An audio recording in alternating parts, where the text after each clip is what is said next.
We have two meetings going on tonight for the DDA. The first one is called informational meeting. It is a state mandated meeting that we have to host twice a year. It invites the municipalities that pay into the DDA to this meeting. Typically, they don't come, so Bruce Township and both Washington Township have been invited to participate. It's an overview of what the DDA has done for the year. So we are going to go ahead. Could you go ahead and roll call? Yeah, sure. Tar? Here. Kellogg? Here. Brandt? Here. Rose? Here. Hayes? Here. Poznansky? Here. Stevens? Here. Okay. Can I get a motion for approval of the agenda? Make a motion to approve the agenda as presented. I'll second. All in favor? Aye. Any opposed? Was Kellogg second? Yep. Okay. Okay, the informational items. Elizabeth, do you want to go over the review for that, Sure, please? I'd be happy to. This is our second time taking advantage of the Michigan Downtown Association's template for creating a downtown management report, and it really helps present just the successes that we've had in the last year. The last time we did this, it was only for, I think, 5 or 6 months, and so this time we have 11 months worth of data. The goal is next year is for it to run from January to December. That's the next goal. So you see 4 pages. Another goal is to try to get it up on the projector because it'll look a lot prettier there. I know there's some extra copies that were over there, so if anybody wants to share these, they can. So all of the photos in here have either been taken by myself or Madison Roush, who's our events coordinator. We have a couple volunteer photographers that have donated their resources as well. So just some information for those of you who are on social media. You know, it's become a really good tool for downtown associations to take advantage of and get a lot of either free advertising or very low-cost advertising compared to putting it in a newspaper.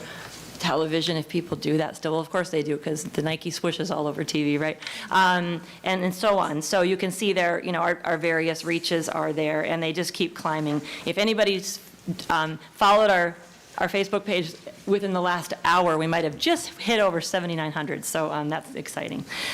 So it just shows the profile visits, the site visits, the direction request, the average dwell time there. I know some of you have probably heard me talk about the Placer AI data that is from the county, and our average dwell time in the village of Romeo, which is one of the highest in the county, is 111 minutes.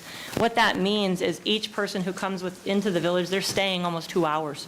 And if they're staying over almost 2 hours, it means they're either at one place, probably drinking or eating a lot, or they're at several businesses. That's a really good sign. As business owners, and most of you here that are on the board, and some of you in the audience, that's really good data to know. So if you ever want more of this information, that might help you know, how do we capitalize on that dwell time? Where's the rest of that data?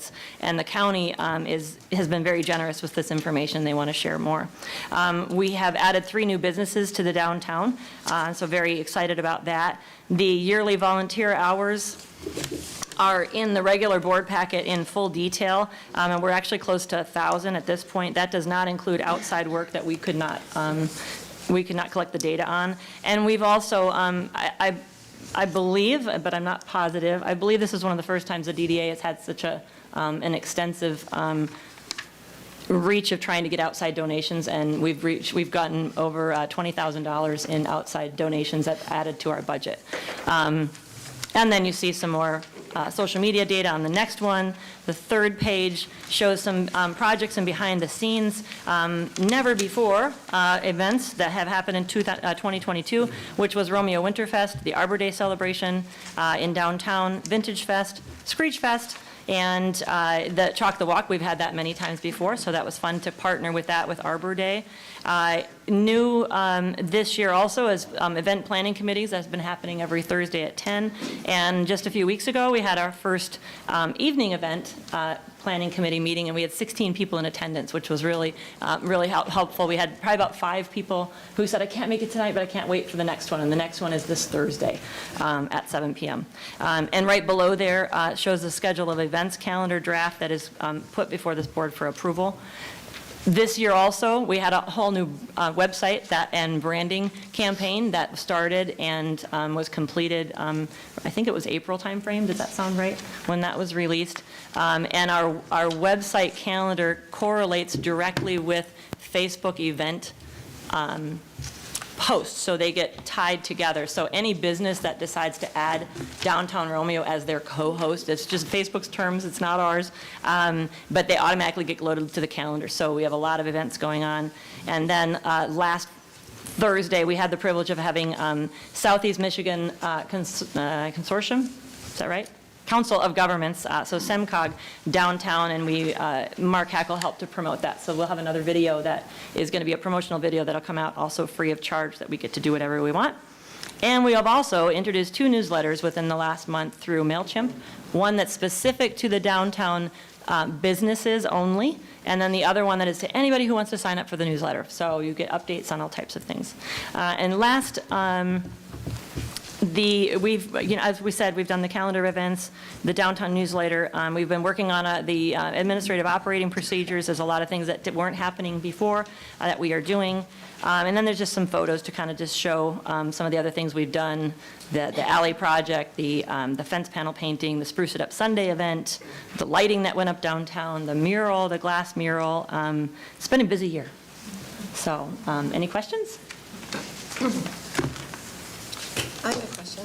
The public donations, can you tell us a little bit more about that? Because that's a great goal of $20,000. Yes, thank you. What was that process like? And, just tell us what you can about that. I asked. Asking's a big one, right? Just asking. We've had several businesses right in the downtown area that were quite generous with their financial donations, but it's not just, that is actually monetary number. That doesn't include the non-monotonized donations. So really just asking. I'll talk more when we get to our events calendar later, but my goal is, since we have such a big the cost of our downtown floral in the summertime is quite expensive, and as is our winter decor. And there's several businesses, especially within the industrial park, that are interested in partnering with the DDA as far as becoming annual sponsors. So that's how I'm hoping to subsidize some of those costs, because they are costly. But you go to Disney, and how do you think they make that all look pretty? It doesn't, and it costs a pretty penny. So in order to continue that, and in order to continue what we're doing, we're going to have to ask for Do you some know more. previous years what? I do not. No. None that I recall. None. Okay. So that's a Jack, great you've been on a long time. accomplishment. No, yeah, it was never something we pursued, but Elizabeth put it in there as part of her goals to help offset some of these costs on events and things like that, so she's delivering. Thank you. And I think the local businesses are benefiting, so it's great to see. Good. Mission accomplished. Yeah. You went well above your goal. That's I have a question for you. First of all, great job on putting this together and Thank you. obviously on everything here moving forward. I'm excited for the event committee. Is the plan still weekly meetings? Yes.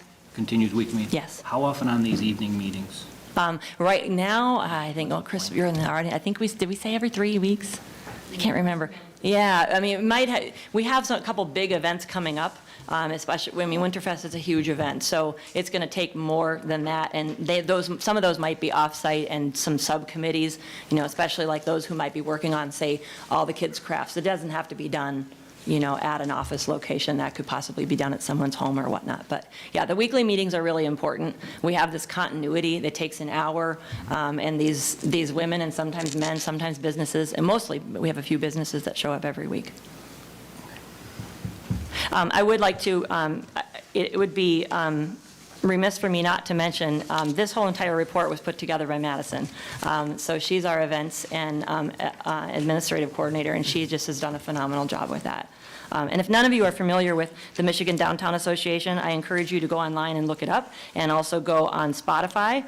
They have In My Downtown podcast. You can learn a lot about how do downtowns do what they do. And I've learned many things that we've already adopted here. And we're going to be on one. I was just interviewed last week, so that's going to be fun. And for the audience, can you just tell them who Madison is? Sure. Madison Rausch is my very part-time events and admin coordinator.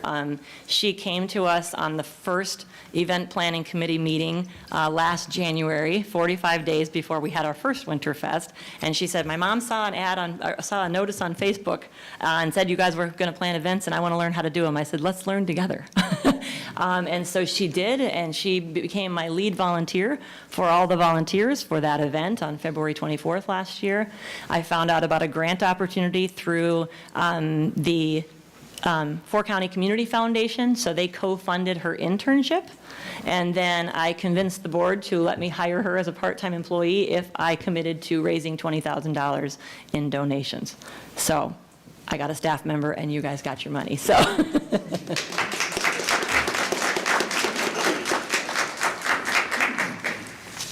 Are there any board member comments on this portion of the meeting?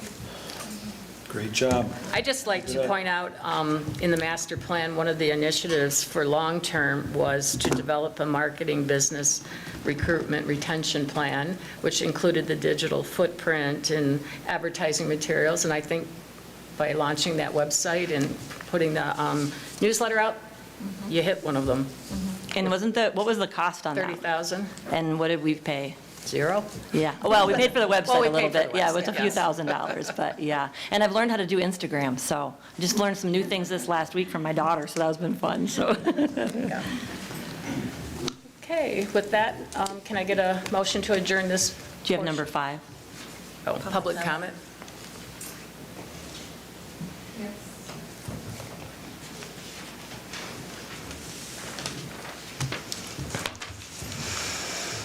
Hello, I'm Suzanne Roque, and I've been a resident of Washington Township for almost 4 years and have had the privilege of volunteering with the Romeo DDA for almost 4 months.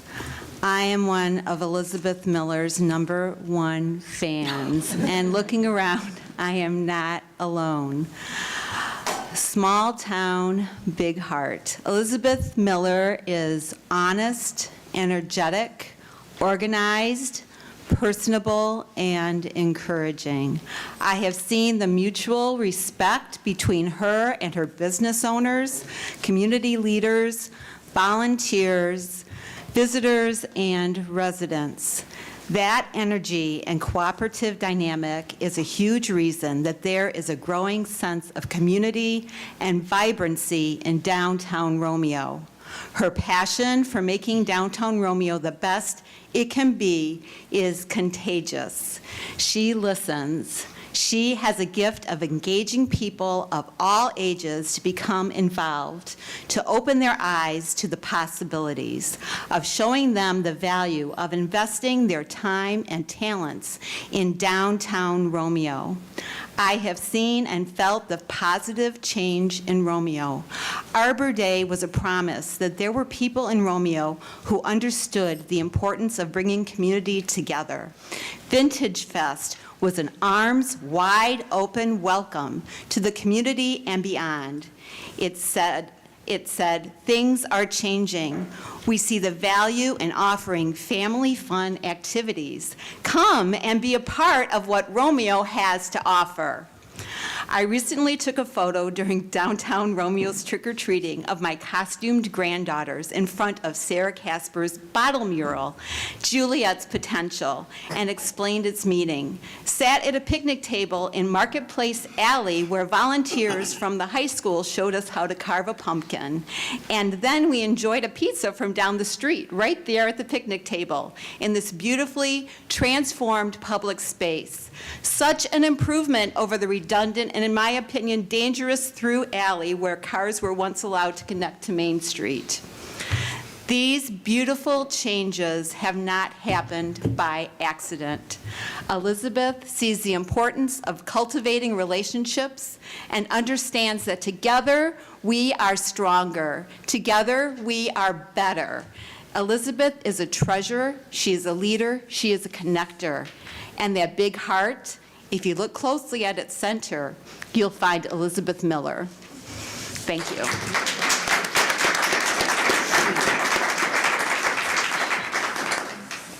Thank you, Suzanne. Do I have anybody else at this point? Pardon me? Yes, that's a yes. As a board member, I'm also a business owner and multiple building owners in the downtown development area. I too want to echo the comments of this lady who was up here. Appreciate those comments. I felt the same, connected to Romeo for about 56 years, all my life, in between living in Washington Township and in the village. And I can remember when there were parking meters, and we don't have Bill Parker here tonight, so I guess I'm the senior man on deck, but angled parking on Main Street and parking meters, and that was when I was quite young. But I can recall it being quite busy, and it was a place we'd go, and this is reminiscent of it. My business doesn't necessarily thrive from walk-in traffic and that sort of thing, and the truth is most of my business comes from way outside of the village of Romeo. I just love the village and love having an office downtown, and I appreciate what Elizabeth has done for the other business owners, because they thrive on traffic, they thrive on activity in the village. And I know one of the things we'll talk about later on, I'm disheartened to think that there's those who don't see it that way and maybe want to see the DDA go away and not have a place to conduct their business and sow discord in different ways. So I hope we can continue moving strong and the momentum will stay there. So stay heartened, work hard like you've been doing, and we appreciate what you're doing.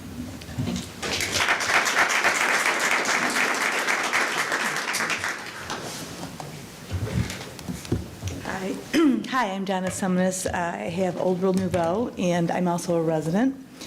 I wanted to share my appreciation for the work that has been going on throughout our downtown. The Christmas lights on Main Street look great. I appreciate the work that Carl and Andrew from Dance Studio have done. They have hung the lights in the corner of our building along with other lights throughout the Main Street. I wanted the lighted tree to be a welcome to all of our village residents as well as visitors who enter from the south. Carl and Andrew did a fantastic job. The planters and greenery on the light posts throughout the village are beautiful as well. I appreciate the first evening DDA meeting that was held last month. It was a positive mix of residents and business owners brainstorming and sharing. What a wonderful reflection of working together. Thank you. Thank you.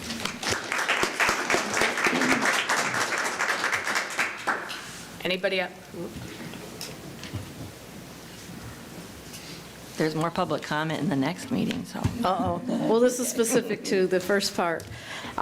Ruth Heidebrecht, I'm a resident for over 50, I don't know how many years, and owner of the MIT TV.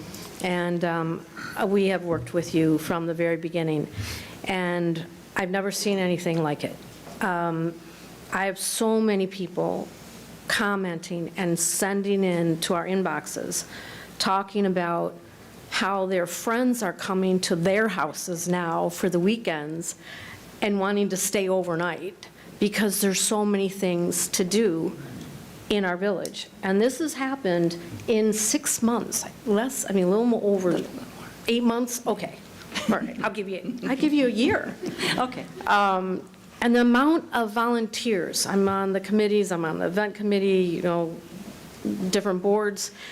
It's very difficult to get volunteers, to get them to show up, to not want to just go home, eat dinner, watch Netflix, and go to bed. It takes, right? It takes a huge commitment and a huge heart to convince people, to drag them into these meetings and give them incentive. And you have given us incentive to do that. I was at the advisory meeting the other night, and it was the advisory meeting for the academies, and all these brilliant students were there. And in Romeo, we have brilliant students, wonderful families who have raised incredible kids. And everybody was going around and saying why they thought that we had some of these great kids. And one of the kids got up and said, I invite my friends here because there's always something to do. So we're not only just building the business for all of you guys and all of our businesses, we're building a culture, a village culture, that 2 or 3 or 4 people during the park lighting the other night said, "This is why I moved here with my kids." And you have facilitated that in bringing those people, which brings our value up to our homes, whether or not we're in meetings or whether we own a business or not. And it brings true value to our culture. So we love the program you're doing. Thank you.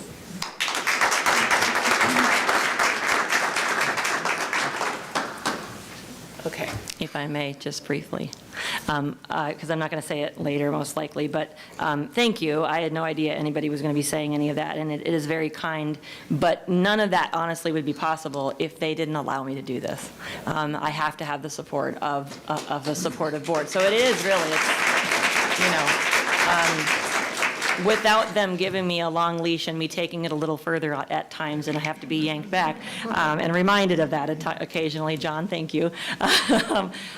Truly, it's with a supportive board that these things can happen, because if it wasn't work for these people that are appointed, and by the way, there's 2 open seats that are going to be filled soon, but I don't know by whom, so hopefully we can continue this. So thank you for believing in my vision, so that is really yours, so thank you. I have a question, but I don't know which meeting it belongs to. My question is, who has the power to disband this great thing? That's my same question. Do you want them to hold that for the next one, or? I don't think we're talking about disbanding. I don't think, No. and it's nothing that our board is. Yeah. No. Yeah, it's, Because I was hearing these things about That's the telephone game. Facebook. It's on Facebook, it's gotta be true. True, it's got to be true, right? That's great news to hear that it's not going anywhere, so. The village. What you're hearing is that we've been evicted from our, Greg, Our that's our office. second meeting. oh, my bad. Okay. All right, can I get a motion to adjourn this meeting, please? I'll make a motion to adjourn. Second by Keller? John? Okay.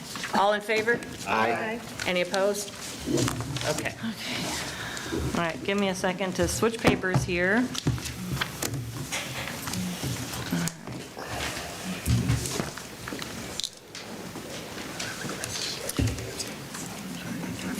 Kelly, do you want to mention that there's agendas over there if anybody wants them?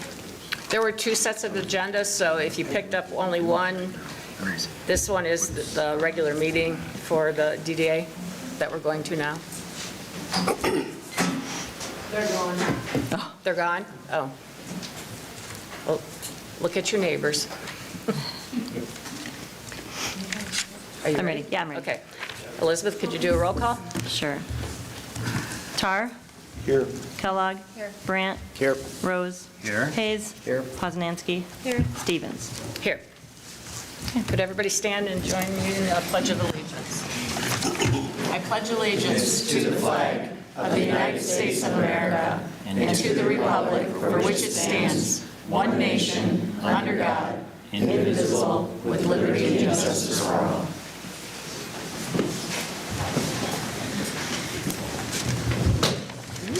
Okay, do we have anybody here for public forum for this meeting? All right. Do I re-ask my question? Pardon me? Do I re-ask my question? About, Ken? you can. No, like, You want to go to the podium? oh,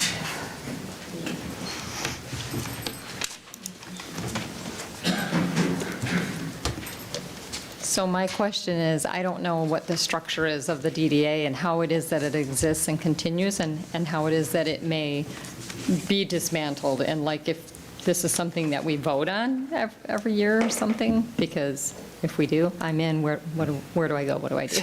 Because I think it's awesome. As a business owner in town, and I live in Bruce, I think what's going on is awesome, and I've lived here 22 years, and I see a dramatic change, and I love it, and I want to keep this going, so. Ultimately, the disbandment of a DDA would be done at the council level, okay. but that hasn't been brought forward, so. Yeah, I don't think our board is in any danger of going away if that's what anybody is concerned with here tonight. That's nothing that's been even on anybody's radar, so if anybody heard that, I can't imagine it would be true. So we can put that to rest. What is out there is making I think, Elizabeth's job more difficult to do the good things we've been hearing about by having our lease, I guess, terminated, which is one of the things we'll be talking about tonight, and trying to find an alternate office space and the money to pay for it, because, you know, any dime we spend Okay, on we that. can go with that discussion. Can I ask a question? Megan, how do you plan to support Elizabeth? In what way would you like me to support her? Every way. I mean, you have a community of people who are very happy with what she's doing. What are your feelings with all the things going on in Romeo? And how do you plan to support the DDA?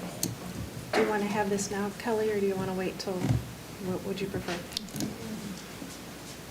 Well, is that to do with the lease, or you're just asking in general? In general, and Okay. with the lease, that's Well- supporting her. If you're taking away their place to meet, that's not a supporting thing to me. Kelly, could we have a definition of what a DDA is, and is it in the charter of the village? The village, 1985, started the DDA, and it is part of their, they approved just last year our master plan. And how often are, and that master plan goes from 2022 through 2037. It's a 15-year plan that was approved. And it was just approved, I believe, last November. This master plan is available, hard copies are at the office. If anybody want one, I'd be happy that you can pick one up, or you can, I can mail it to you. You can also find it on our website, downtownromeo.net. It is on the information section about us. You can find the whole entire thing. And this is the old logo, so just, it was done last November, as we said. So lots of great information in here. It also talks about the funding as well. Right, and this was done between the DDA and Macomb Planning and Economic, and this package was brought forth before council in their November meeting last year, and it was voted to be approved. So, I will have you come up and talk when we do our agenda item, okay? Can I get an approval of the agenda as presented? Motion to approve as presented? Second? Second? Who was the second, I'm sorry? Elizabeth? All in favor? Aye. Any opposed? Can I get an approval of the minutes from the November 7th regular meeting? I'll make a motion to approve the minutes. I'll second. All in favor? Aye. Any opposed? Okay. Our financial report. Okay, so, as you see, there's the report from Danielle Kelly, who is our accountant from Plant Moran. The financial statements year-to-date are from July 1st, 2022 to November 28th, 2022. This month was closed prior to the end of the month due to the timing of the board meeting. All transactions are included with the exception of interest income for the month of November. No revenue was collected this month, and total bills presented for approval are $15,022.23. Work completed in November. The bookkeeper, Rebecca, entered all invoices, issued checks, and processed payroll. Plant Moran closed the month through November 28th and prepared schedules for the board packet. The 6/30/22, so the end of the fiscal year, for those of you who don't know. Audit was completed and draft financial statements are currently being finalized, so we haven't seen that. There is not a credit card statement in this month's board packet because that bill was paid after the board packet was closed, or the board financials were closed. So the bills that are presented here were from your packet last month, the credit card statement from last month, so just so you know.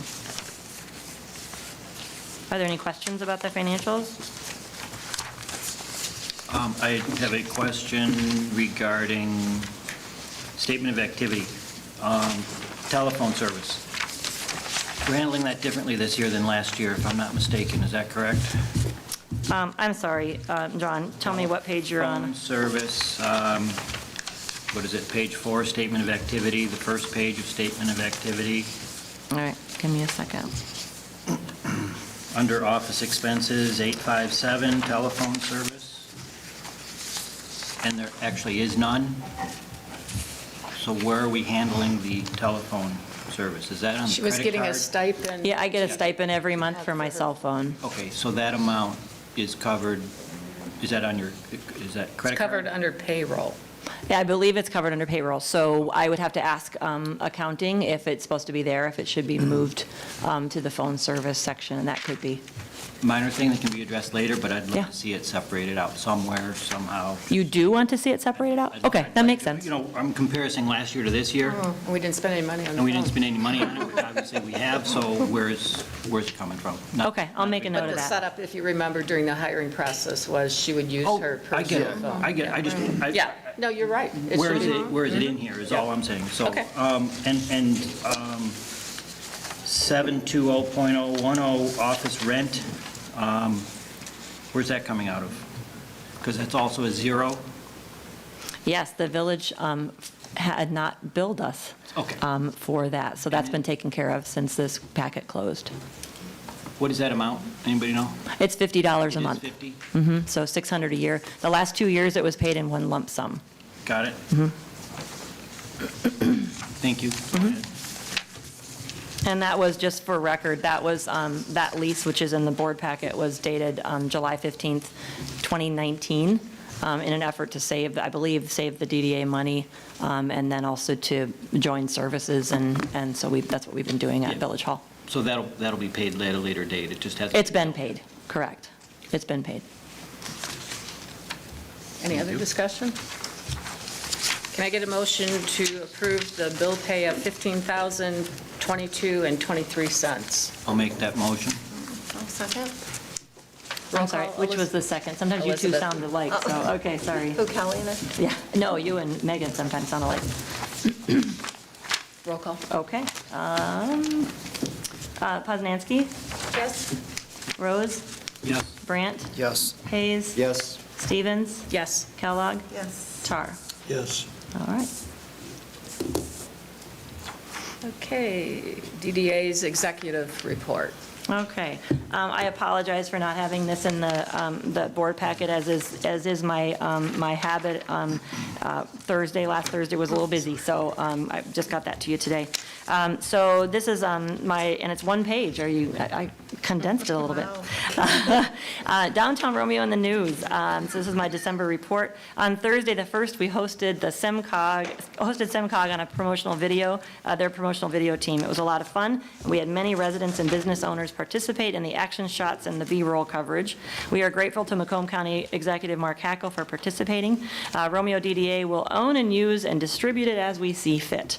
And that should be completed as, so that we can use it as a marketing tool for this Christmas season. We should get it by the end of this week. He's hoping to have it to us by Wednesday or Thursday. Also a freebie.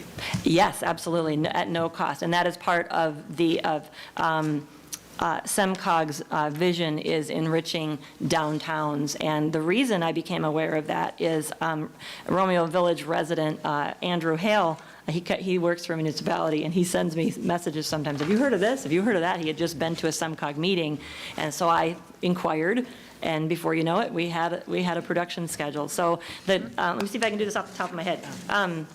The Cottage was participated, Bon Appetito, Honey Pie Kids, All Around the House Interiors, Town Hall Soda Fountain, RJD Galleries, and Main Street Romeo Kitchen and Bar. So, and Mother Spa as well. So they said a minimum or a maximum of 5 to 6, and I said, can I have 8?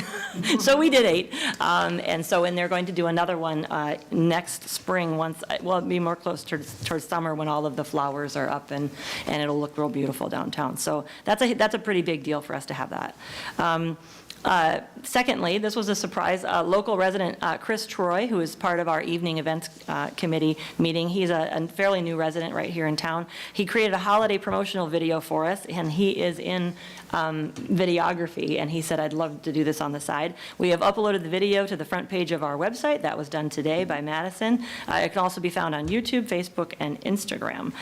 So that's fun. I don't know if any of you have seen that, but it was a fun little thing that he put together.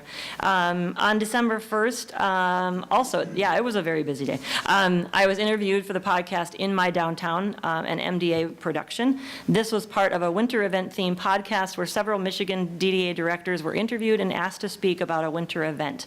We will be featured discussing Romeo Winterfest in 2023. The release is slated for later this month or maybe the beginning of January, not quite sure. I got to talk a lot about the Romeo Winterfest 5K that we're going to be hearing about today. We have started regular distribution of our 2 online newsletters via MailChimp. We've received positive feedback in this new form of communication to both our central business district and the general newsletter.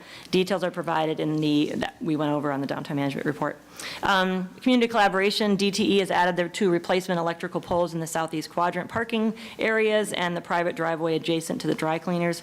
Telephone services still need to be transferred to the new poles, and once that's completed, the old poles will be removed. And there's no cost for this project either, as those old poles were, in DTE's words, have been there since Jesus, is the way they said it. So if you go and see them, they're like this. It's like the Leaning Tower of Pisa in Romeo. So it was very good that that got done, because that was a huge safety hazard, and I'm not sure why that hasn't been addressed before, but it got taken care of. Our winter-themed fence panels have been reinstalled. They can be enjoyed during the Christmas season into the 2nd annual Romeo Winterfest in February. This is another way we continue to engage our community and bring in the multifaceted talents of our high school students. Huge thank you to Our White Services for donating the time and talent of Ron and his staff for the removal, delivery, and then the reinstallation of those panels. Santa Mailbox has a fresh look by local artist Stephanie Sukat-Felchek. Did I say her name right? I'm not sure. The reveal was fun to promote on social media, and we're so grateful for prior artwork that was done by Cam Maitland. Both of their signatures remain near the retrieval door on the mailbox. We're excited about our collaboration with the Romeo High School cross-country team and holding their first ever Romeo Winterfest 5K. Thanks to the Village Council for approving the event, and more details will be covered under new business. I was invited to participate in the Romeo Community Schools Strategic Vision meeting on November 15th, and it was an honor to be included in that. Along with President Poznansky, we were on the same committee table working on something. And then I forgot to include that we were in our first parade this year. That was a lot of fun. We carried the signs around, and our inflatable snowman were dancing and going around with them, so that was a lot of fun. I told them they could go home, and they said, "Can we stay longer?" And so they did. That was fun. Christmas decor. All the Christmas lights and decor have been installed by our contractor, and everything looks wonderful. Carl Brandt and his team of volunteers have installed some of our Christmas tree-shaped light displays, and they look lovely and festive and unique to Romeo, so thank you to Carl and Andrew for that. Banners are up and also look adorable as usual. Some of the owners of our giant snowmen have put them on display with a Christmas winter theme, and our snowman competition will take place in January to coincide with our Romeo Winterfest. That's my report. And then you see there's an events report from Madison, and then our volunteer report, which is the 3rd page. I'll just touch on that briefly, but we have just shy of 800 volunteer hours from January to October, and that's just what we logged. We're very proud of that, and it's incredibly humbling to ask for help and have people show up in such droves to do it, and sometimes it's just for a little coffee or a little bagels, or I'm grateful to Youngers. They donated some munchies for us at our last evening event, and I just can't say enough good things about people volunteering. I'm a volunteer myself, and I always feel, oh, it's fine, and then when you are on the other end asking for the help, it really makes my heart happy, so it's been fun. So if anybody wants to see that, I'd be happy to give it to you. So. Thank you. Okay. Unfinished business is up. Marketplace Alley. I know that we are looking to extend the Marketplace Alley closure for Winterfest. So I don't know if there's any discussion. Do we want to approve the? Oh, wait a minute. Yeah, did you want to follow the agenda? Sorry. I know. I want to get out of here too, Kelly. Well, hold on a minute. I don't think it works that way. There's no funding. The policy committee, parking committee, did you guys want? We can touch, I mean, Greg, John, and myself met with Elizabeth a couple weeks ago now. Last Was it Monday. week? Okay. Yeah. Last Monday. one of the things we spoke about was the Marketplace Alley and how it could potentially affect the businesses. And we're right now in correspondence with the owner of Buscemi's, but we have to contact, we haven't been able to schedule time with him yet at this point. I don't know if there's any further correspondence since then. No, there isn't. So we're just trying to make sure that all the property owners in that area are comfortable with that alley being closed, and if there is an effect to their business, that they have the opportunity to voice that. And then we also talked about box cleaners, but that's going to come up next for unfinished business anyway, so that's it. So our idea, I think Zach and I talked, is that we at least get this extended to be closed through Winterfest. So we just have to make that ask. Mhm. So if, To the council. right, but not the issue before was that it was requesting the permanent closure. So because there is so much conversation that still needs to take place and signing off on businesses, I think that our recommendation from this board would be to ask the village to either extend the temporary closure, because as of December 31st, it expires, to either extend it through Winterfest, or if you don't want to call it an extension, it would just be a reclosure of the alley through Winterfest. So that would be what we would ask to take to council at their next meeting. So do we need to take a vote on that? For my purposes, yes, that would make me feel more comfortable. So I guess. So we have a motion to present to village council the extension of the closure of Marketplace Alley through the end of February. Is this a leap year, or would that be February 28th? Is it a leap year? I don't know. I don't. No? Okay. It's not. I Thank think you. last year was or something. Thank you for whoever the calendar person is that's looking Can I at get a that. second on that, please? Was that your motion, Kelly? Okay. Yeah, and I'll second. I'll second it. All right, who's taking it? Greg? Okay. I'll give it to you. Everybody in favor? Aye. Aye.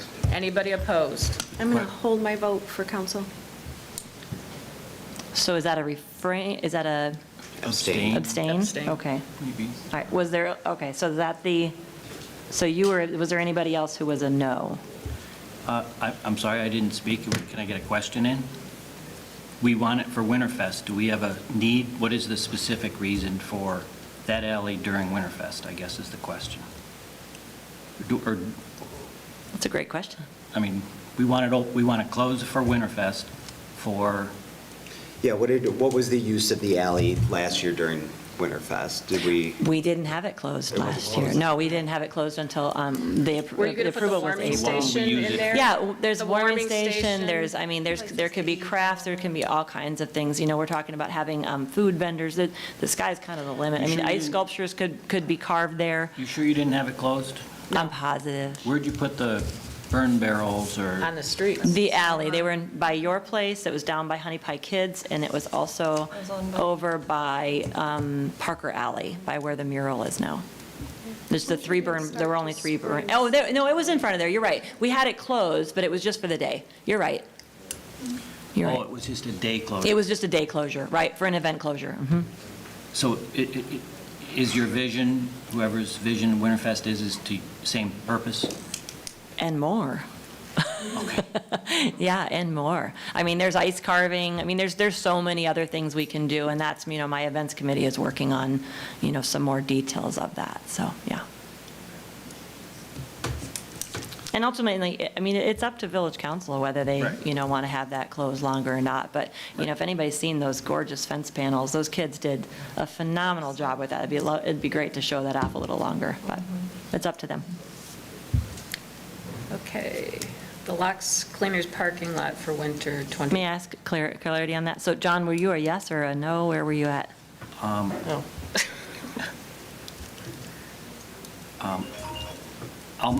I will say yes. I'd like to mention one thing about it, though. I'd just like to get to a point where we either close it or we open it. So I guess I don't even know if it's an appropriate statement. What are we saying, end of February? And then I think we should have a decision made one way or the other, because, I mean, I think that's a good deadline for all of us involved, because it's kind of crazy, this start, stop drives me nuts. Yeah, I agree with you, John, and I think that's, where, that due diligence Right. on our end, just, we have to see that through, and, So- it's tough to coordinate the schedules with, because. Absolutely. So our mission, I think, on the board is let's get our recommendation set by the end of February, so then council has Otherwise, it's just. proper information to make their decision. So that's all. I'm good. So that was a yes? It's yes. Okay.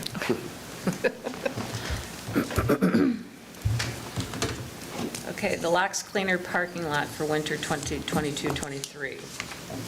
Do we have new information on that? Were you able to follow up with Town Hall Antiques after our last meeting? I did, I think, is Jason still here? He just went outside, okay. So Jason Foltz, who his family owns Town Hall Antiques, had a conversation with him, and he said, just in light of all the controversy about this, whether taxpayer dollars gets used to help plow a parking lot, and I want to apologize, first and foremost, when we discussed this, it completely did not come to my mind how much we talked about shared parking spaces and like what Lake Orion has done, and how I forgot about that, I guess, just in the midst of everything else. We didn't talk about that, but that would be like a shared parking situation. But we're nowhere near getting to that type of an agreement with the village or businesses. So in talking with Mr. Foltz, he just said, you know what, I'll just take care of it. So that kind of, it's a very generous thing for him to do. So he's working that out with Mr. Bowers, how they're doing that. For those of you who don't know, there's parking spaces between the old Locks Cleaners building and what used to be the old Romeo Observer / the winery, which was what it was after that.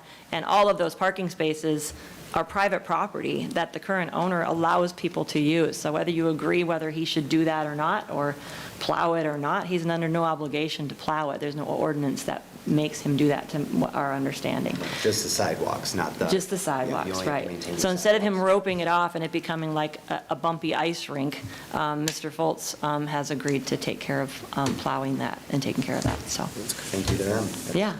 Great. So go buy some antiques from there and say thank you. Or ice cream. I always All do. right, new business. In the packet was the event calendar up for approval. I don't know, this has been brought before us several times.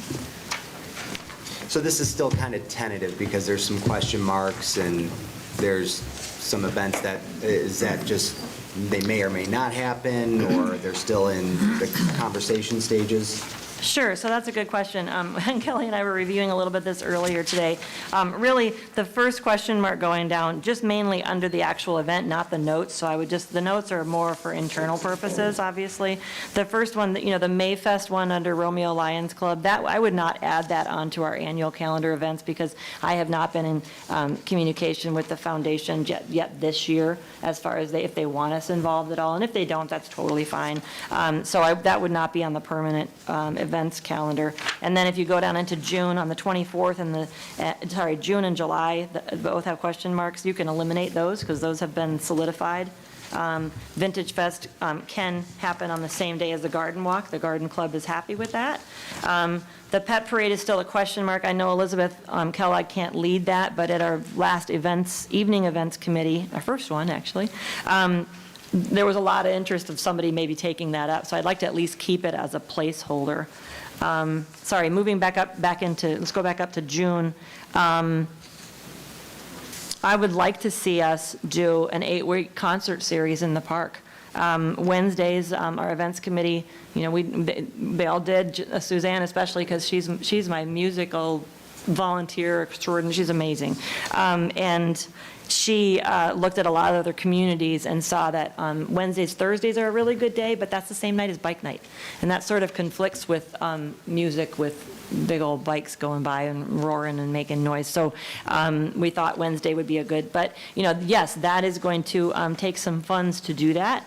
But as you can see, we have ways of raising money in this organization, so I'm not too concerned about the fees of that. One of our other volunteers thought that, for us to do a farmer's market, we have so many markets just north of town and in town, just south of town. So for us to have a farmer's market downtown, we've tried them so many different times, and they kind of flop. And nobody wants to go to an event where there's maybe some people. You want to see a bunch of people. Who wants to go to a restaurant where there's one person, right? And you're like, ooh, is the food good? So the idea came, what about if we did some sort of boutique markets at the same time as the concerts? So artesian breads being sold and, cheeses and various things like that. So I have a volunteer who is part of the Romeo Monday Club, and she's quite the classy lady, so she's pretty excited about the potential of doing something like that. So that's kind of a big one. Obviously, we would have to work together with Parks and Rec. Grace, I see you're here.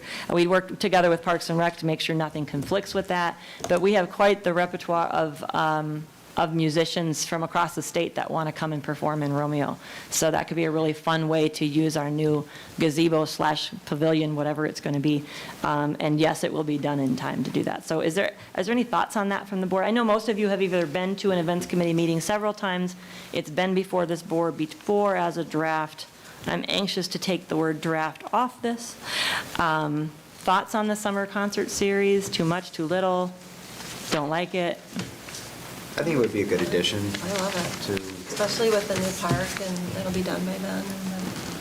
Great the idea. Stage Okay. I'll be leaning on Parks and Rec for some help on that, and I know Suzanne will line up some phenomenal musicians for that. So then back to you, Zach.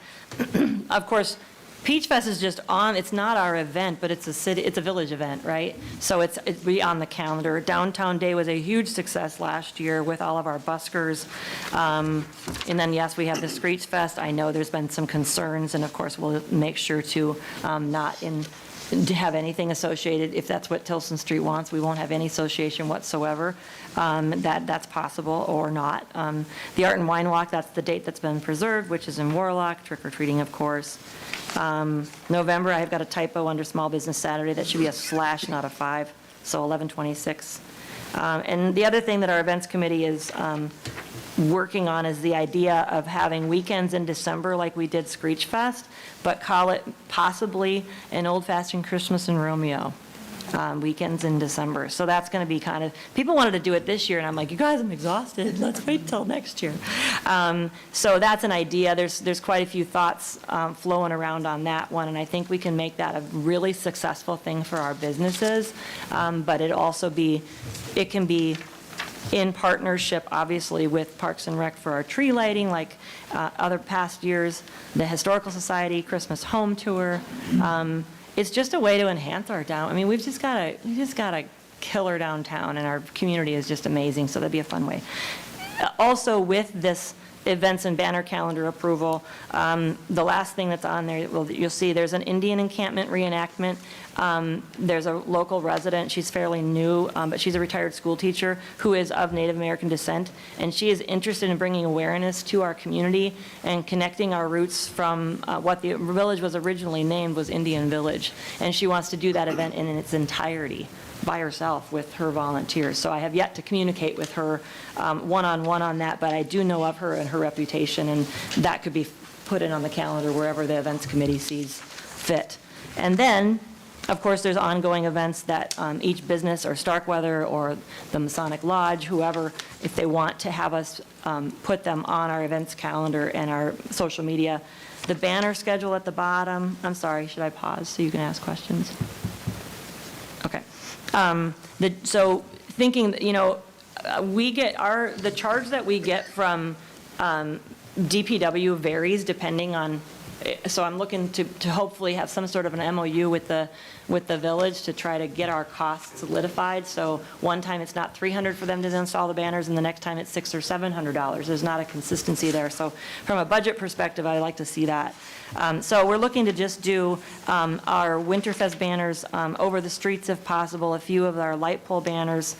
February to May, I would love to see us use some of our budget money for banners, create some new, I don't have anything with our, well, the little logo. I'd love to see some banners with our new logo on it.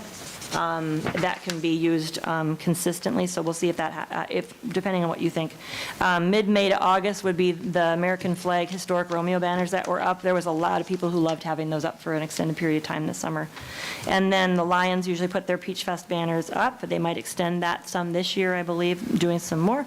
And this year, for September to October, we plan on, if approved, partnering with the Romeo District Library to bring the historic trivia banners back out. They haven't been used, I think, in over 10 or 15 years. And there's these fun questions in the bottom, and then you get to answer them. And Chris, you probably remember, because our kids were little when we did those before. And that's just another fabulous way to partner with another local. So they would probably run that, but obviously they would be the banners that we put up. And then lastly, it would be the downtown business Christmas light pole banners. We're just going to keep using those things until we can't stick them back up again, or Amy all tells me I can't, or you're going to make new ones for me next year. Maybe. She said no last time I asked. So, all right, that's a lot. Any questions? Really quick, Elizabeth, do you know how much of our CBD events budget do we have left through the fiscal year? Do we know what we're looking at? That's a great question. Because if we could kind of break this up, I know it's an annual calendar, but it's Yeah. going to fall in a different budget time, so it may be helpful to kind of break it up like through May and know what we have left to spend. It doesn't have to be tonight, but like... Sure, I could work with our accountant on that. In fact, that's one of the things that she said, I'm really glad to see that you're doing this, because this will really help us with the budget process when we go to do that, in April and May before it goes to village council for approval. Then as we work through what's left here, we kind of know from now through May what we can spend Sure. and where we can put the funds for each event. So, because I know there's different levels of commitment depending on what the event is. So that might be helpful for the board to just see. And it might Sure. help, Elizabeth, if you, just a thought, add maybe a couple other columns on this and add where banners are going to be used. Sure. Like permits, not all of these events, we're going to need like street closing, the street close. So maybe some other columns. And then do you, are we going to get this monthly for updates, or what are your thoughts? It won't look like this. It will be similar to like when you see the meeting calendar for here, it's just this form thing, and then you get it in a better presentation. So this will get completely redone, and it won't look anything like this So we need to when it's approve the approved. draft of this. Correct, yeah, the draft as presented, and then that gives us the ability to market this. I have companies that want to sponsor our events for the year. They're not looking to sponsor for one. They want to do it across the board. So that will help us from a budget perspective. You don't have to limit it to, say, 5,000 for this event or this, but if it's for the whole thing, that allows me and my staff of one and my volunteers to really work on with the funds that we've been provided, or to try to get more. I'll make a motion to approve the 2023 events calendar and banner schedule as presented. I'll second. Is that? Carl. Okay. Carl. Oh, I'm sorry. Carl seconded? Okay, sorry. If I could, before we take it, I do, on the second page where we're talking about Christmas, I like this idea. This is an old idea we had a few years ago. Lisa and myself came up with, this was our name, doesn't have to be the name. We called it the Very Vintage Christmas. Oh, cute. And this is where those bows that didn't get put up this year, this is where that kind of look went to being vintage, and we were only bought half at the time. The plan was to buy another half so that we would have enough. So this takes us into that, a step into that, so it's good to see. Oh, cute. When was that done, Megan? When was that? Was that an event? We were We were on the computer, so it was COVID time. Oh, I 20. was just going to say, yeah. Because those bows were purchased in 20. I remember seeing the invoice, so. But you guys Okay. couldn't do it because COVID hit. There was, there was a lot of stuff, so, and then any motion going forward just kind of ceased at that point with all of that, so it's good to see that coming back, and that we do really need to look at our Christmas decor. Those snowflakes should have never been up the last 3 years, so. Yeah, but we they keep making them last, and we keep Band-aiding them. buying new bulbs from the company. Well, it's and- not the bulbs, it's the Yeah. itself, so. Okay, so Good to we see. had a motion, did everybody in favor? Mm-hmm. Okay, we're done? I didn't hear, there wasn't a vote. All in favor? Did we? No. You're No, telling because me Megan not had a to question, so. All right, Zach did I it, made the Carl motion. seconded it, now we need everybody.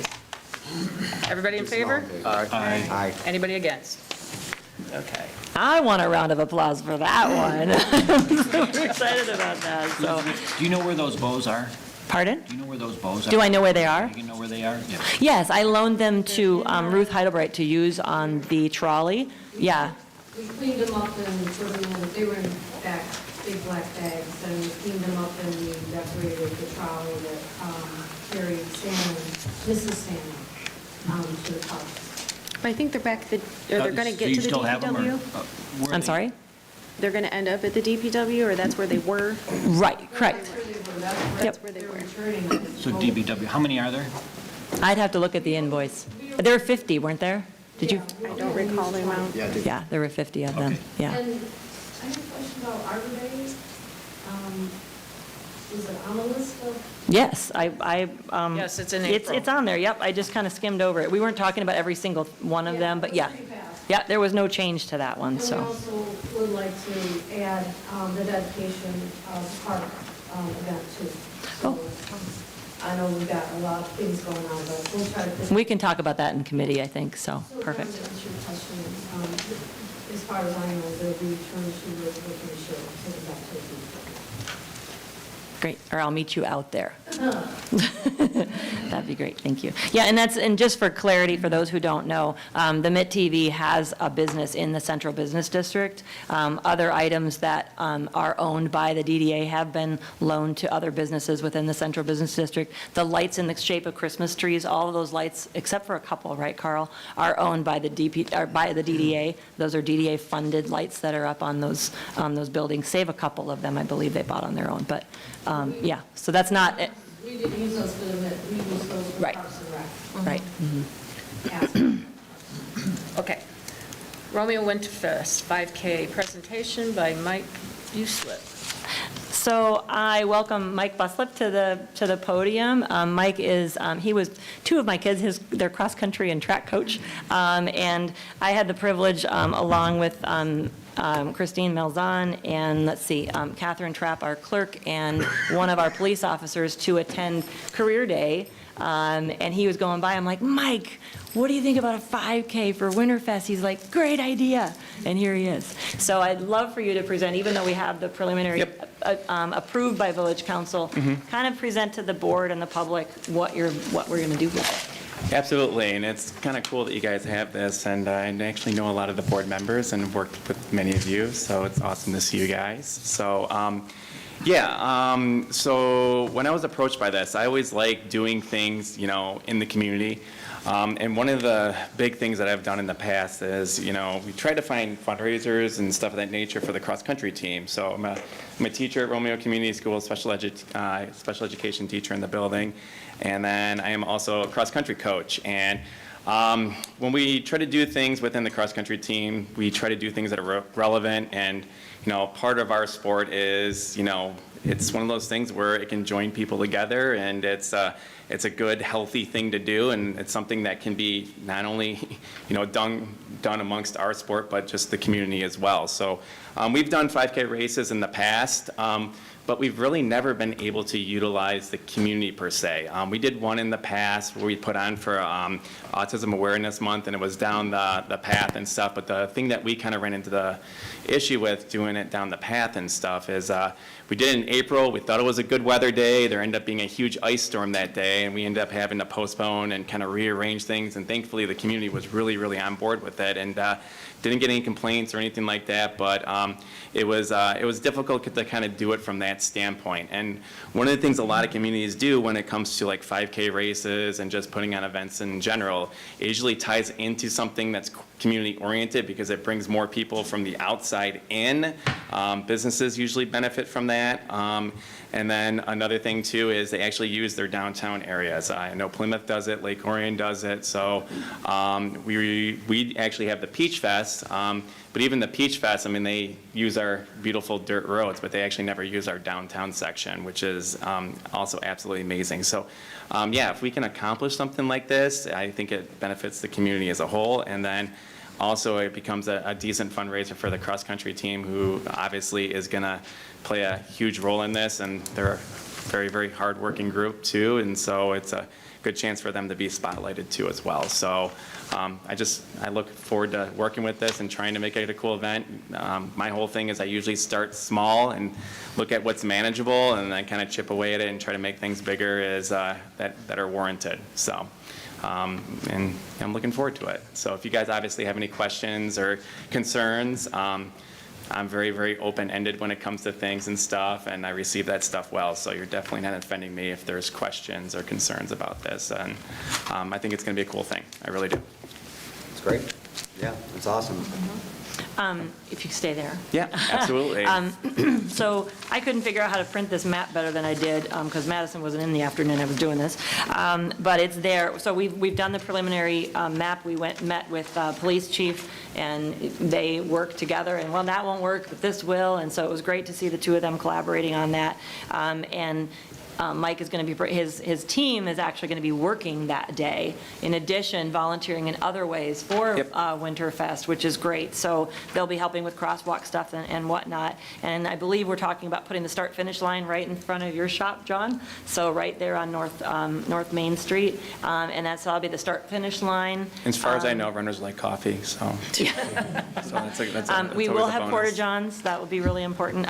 Back to just as I mentioned, for the events calendar, that is something that, by the way, board, that we will be making sure that we have porta-johns at every one of these big events, because it's a big strain on our businesses, because we don't have public restrooms in town. We talked also, so our cute little Winterfest logo here, Jessica is here. She's working on a logo that's going to say Romeo Winterfest 5K, and the snowman's going to have like little sneakers hanging around his neck. So that'll be their logo to use for their t-shirts and whatnot. And so we'll have some cross-marketing there for sure. And then Bill, raise your hand. Bill Miller, he is a tool and die maker, owns a business in town and lives in town. He's who I was telling you about. He made our snowman prize last year for Winterfest. He also fixes the clock and keeps that going on the church. He made our the award for Vintage Fest. And we want to ask you to make medals for them. Can you do that for the runners? Oh, okay, all right. Well, there you go. We won't be having those from him, but. No worries. He'll do the trophies we talked about. Okay, that'd be cool. And then the other thing, just to mention that Mike and I have talked about, is we're talking about also doing a 5K for Vintage Fest. And I said, how cool would it be if people showed up in vintage running gear? That'd be hysterical. Not shoes, because that would not be good for runners' feet. But so this is the kind of stuff we're talking about doing, is not a one and done, but how can we, and that's another off-season for your team, correct? Yes, and events like this really work well for the kids during the off-season, just because they can have more involvement in it. It doesn't really hinder the racing schedule and stuff, because just the kind of way my group is, you know, they're pretty locked into school and competing at a high level when it comes to the in-season stuff. So it's always hard to find more kids for those type of things. But off-season is a lot easier. Summer definitely a lot easier. And they have several National Honor Society kids that are working on doing hours. So again, it's all this layering effect of win-win situations. So yeah, so thank you. Yeah. Well, thank you guys. I appreciate it. Thank you. Thank you. And I will be running. It'll just be my second one, but I don't know how I'll do, but we'll see. It'll be a nice addition. So just an overview for the outline and timeline for the Winterfest second annual. There's a list there. There's the snowman contest, the chili cook-off, I already had somebody call me today about the chili cook-off. I said, wait a minute, let me get the omelets done. Horse-drawn wagon rides, kids' crafts, traveling entertainment, warming stations, snowman building, and demonstrations, possible ice carving. What's the robotics team going to do? They're looking to possibly be in the church again, but they'll be running their last year's robot because it'll be earlier, so they won't have the new one ready. But they had so much fun doing that last year. They're really excited about being involved in that again. So there's other activities that are in the works. I know, at the village council level, in all of these different events, they don't have to approve those. The approval has to come from the road closures or asking for parking or barricades, those types of things. So as far as the scheduling, that's really, my events team and whatnot will work on all those. And then, of course, you'll be abreast of that when we get that. Do you have an update on the Vintage Fest car show? Just briefly, is Mike Montgomery still here? Did he have to leave? He might have had to leave. Mike Montgomery is a local, he lives in Washington Township, I believe. He volunteered for the Vintage Fest car show last summer, and he is also a driver for STAR, for the senior citizen driving, and he reached out to us and said, I would love to help run that. My husband and I are new, we never thought we'd be camper people, but we just got an Airstream, and so now we're in that club. And so we reached out to the vintage camper groups, and they're very interested in having a vintage camper show here. Not only the Airstream, but the Tin Can? Tourists. Thank you, Tin Can Tourists. Yes, because you're a member of that, aren't you? So they're interested in collaborating, and they want to work with our car show liaison, and so that most likely will be Mike Montgomery. So that's something and he's also a Lion, and so I'm hoping to have a conversation. I've talked to a couple of the Lions that came to our last evening meeting. It's possible that they might boondock somewhere, whether it's there or somewhere else. That's a great addition, because we do want to close down both sides like we do for the trick-or-treating, so North Main and then South Main, to get business down, because the purpose of the DDA is to bring business to downtown, right? So we want to make sure it's not just limited to one side. So that's where he wasn't able to stay, but that's what we're looking to do. If the board thinks, that's something we kind of have to act on pretty quickly, because these camper people want to mark their calendars for next summer, and there's a lot of them in Michigan, and they're pretty excited about the idea of this. Is there any huge objection to that? Do you like the idea? Yeah, I think it fits with the event. Yeah. Okay. All right, very cool. All right, great. Thank you. Next up is the vacant board member positions. This board has 2 openings. I don't know if we've had people put interest in. Have there been any applications of interest? I've had people reach out to me and directed them to send a letter of interest, a few people. Have you received any? Yeah, a couple. Yeah. Okay. Yeah, I was gonna say, you go to the podium. Go to the podium. Can you come up to the podium? I was just going to say, I've emailed 3 times, twice last week and once this week, and I haven't heard a response, so I didn't know if there's a form or how you go about it, because it's kind of... It would just be a letter of interest that you're basically putting your name in for the Right. vacancy, because And to it's, who? I would go to the village president. And I did that twice. Okay, well, because this board doesn't make those decisions. We're Which that's what- appointed yeah. by the village Yeah. council, so it's not anything that we could approve, so. Right, so that's why I came, one of the reasons I came tonight, because it's the open seat here, so if I wasn't receiving any response, Yeah. that's why I came here tonight, so. Do I need to come into your office? No, an email's fine. You're more than welcome to. Okay, yeah, because in my email, I said I'd like to set up an interview, get to know you, or you get to know me. Okay. So would you want me to email you again, or? I'll look through it. I Okay. apologize. I've No had a worries. lot in the last couple weeks. At this point, at our meeting next week, this was something, or not next week, couple weeks, for our council to discuss, and then we'll go from there. Right, and I want to understand- give ample time for Yes, and I everybody understand that. to turn in letters. Yes, that's why I said I don't want to go about it the wrong way. so. Yeah, no, absolutely. Okay, thank you. Yeah. GFL waste hauler service and rubbish millage. This is something new. It is, so I cannot speak well to this at all, but what I can say is that it was brought before me from the village accountant and also the DDA's accountant, that as some people may know, the rubbish millage has now been separated, and Megan, if I speak incorrectly, since you're the village president, let me know. But the general millage used to be combined with the rubbish, and so Plant Moran, when they did I was at the informational meeting for the budget workshop, and they said it has to be separated out. So there's businesses that have reached out to Clerk Trapp and also to the DDA saying, if I'm being charged a rubbish collection fee, why am I not getting the service? And so the accountant is saying, we need to somehow get a quote from GFL. That was something that the former president was working on, so I don't know if that's something, how the clerk and the president's going to work on that with the accountant, I don't know, but we have businesses that are wondering. Is that tax that's captured by the village, though, not the DDA? Correct. Okay, Correct. so it's, okay. Just But making part sure of the not reason why it's part of our on, DDA yeah. captured.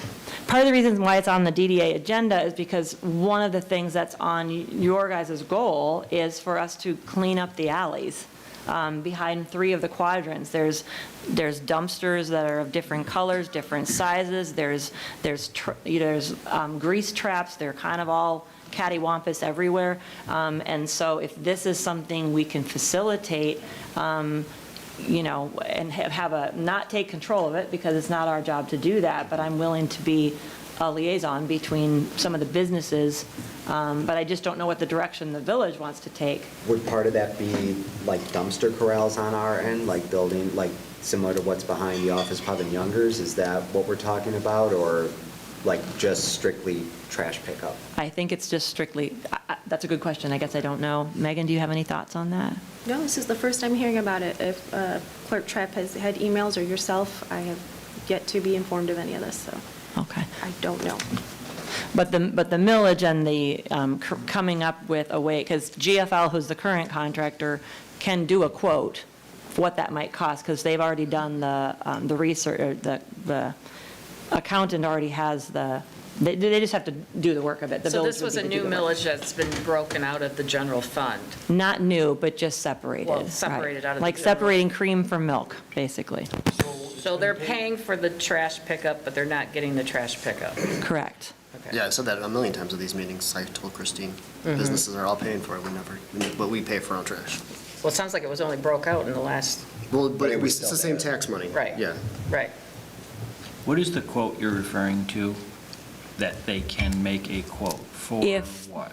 So if GFL were to add businesses, so there's businesses that have only like a trash can like we do as the residents, right? But then there's the bigger ones, the dumpsters. So this is just something that would just make sense to do to try. So it could be both, I believe, but that's a great question for GFL. I don't know. My business doesn't have any trash receptacle at all. We have nothing in our parking lot. We take it home. That's convenient. Where's your business? I'm above Paramount Roofing, Okay. so we literally bag it up and have to take it home once a week because there's nowhere to put it. Donna? In Peyton Manor, we also pay for our own dumpster. So we're not part of the city, the village either.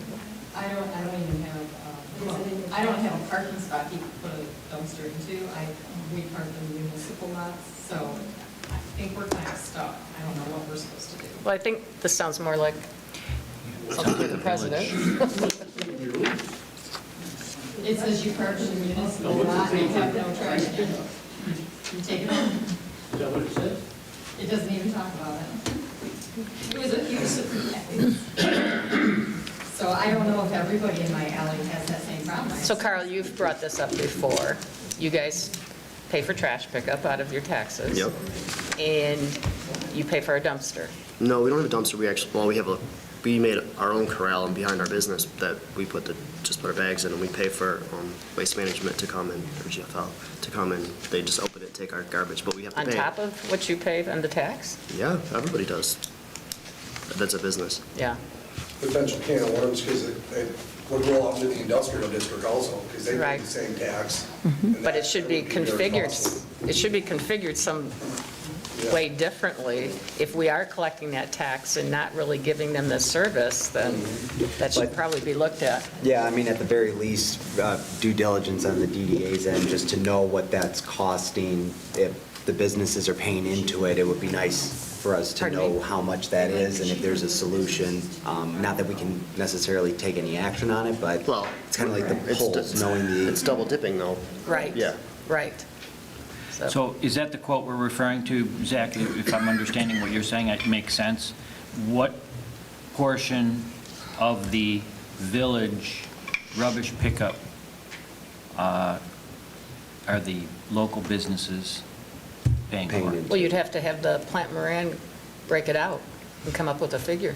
Right, well, is that the Your quote bu- we're If you don't own the building, your property owner is the one who's paying that. And so how do they provide a service for you or not, right? If they, since they're getting taxed for that. But this is a bigger question. This is more an introduction. I wanted to do due diligence to the businesses that have reached out to say, hey, and so to have the conversation to say, that's aware the accountant is looking for direction from,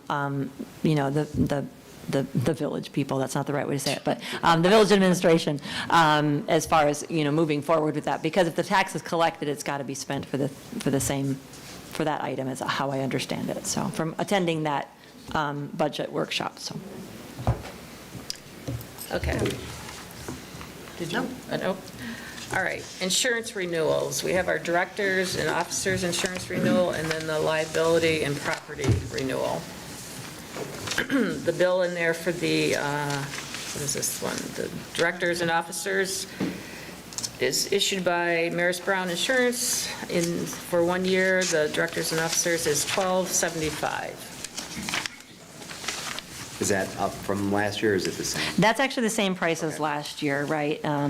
And yes, so. Okay. I'll make a motion to approve the director and officer's liability insurance as issued by Maris Brown Insurance to be effective 12/15/2022 through 12/15/2023 in the amount of $1,275. I'll second. Roll call. Brandt? Yes. Rose? Yes. Hayes? Yes. Poznanski? Yes. Stevens? Yes. Tar? Yes. Kellogg? Yes. Motion carries. The liability and property insurance renewal is $1,100. Nope, the next one is 11 DII. So that's for the liability and property, it's $691. Yeah, the original one was not to exceed 700, but I think you got the actual. I gave a quote. new action item sheet So- tonight because the quote came in Friday afternoon. So that's why I put it on the table for you guys. That premium did go up from 500 to 691. And if you recall, last year this time, I kind of freaked out on you guys because I'm like, oh my gosh, you don't have property insurance. So, because we do have an extensive inventory of various things, lights and banners and, those types of things, and those are more costly than any of you realize. So you do now have that, so. I'm sorry, what was last year? 500. The policy that they used to carry, they don't carry anymore, and so this is a slightly different one, and the price did go up, so.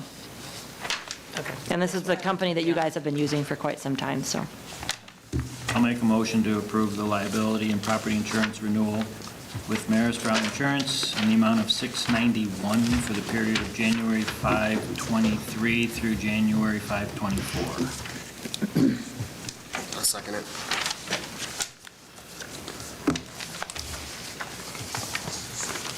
Roll call. Okay. Tar? Yes. Kellogg? Yes. Poznanski? Yes. Stevens? Yes. Brandt? Yes. Rose? Yes. Hayes? Yes.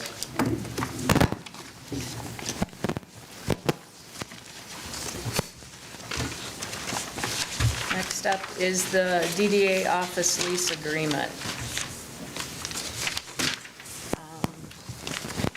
President Poznanski issued an email to Zach, Elizabeth, and myself indicating that the director would not have a set of keys to the building, and that she would be bringing the DDA lease to council in December to request that the lease be ended for us in the Village Hall. Zach, I think you had...